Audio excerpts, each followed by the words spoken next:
Harvest naman tayo ngayon ng yellow beans, guys. So,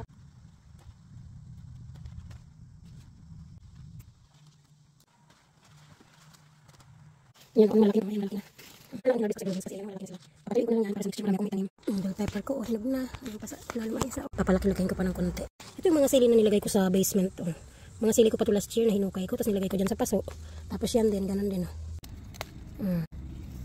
Isang buong sili yan na ipinatong ko lang dito sa paso na to. Kaya ang dami yan. Oh. Tapos tumubo lahat yata ng buto. Kaya ayan, madami siya. Oh. Hindi ko na naalisin dyan. Didiretso ko na sa basement pagdating ng fall. Lalagay ko lang to direkta na sa freezer. Ayan.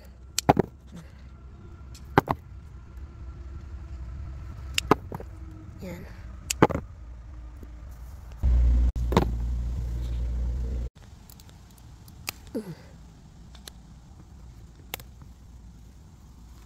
Wala pang hinog oh.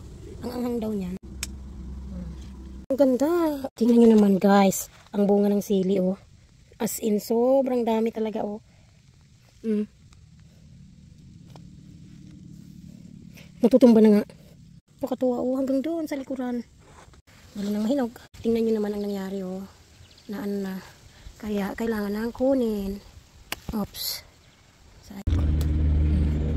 Yan oh. May tumubo kasi. Parang may sis.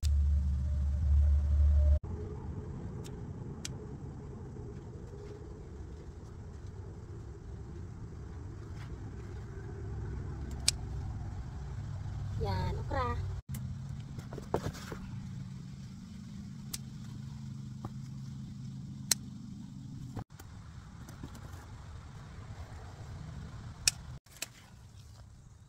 Tinanggalan ko na ng mga dahon, tika konti na lang tira ko.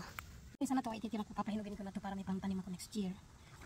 Kaya itong dalawa kukunin ko kasi gagawin ko na itong tinapay. Yan.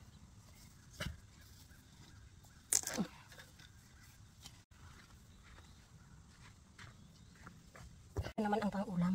Ulam ito, tapos yung malalaki pang tinapay. Dami na naman hinog.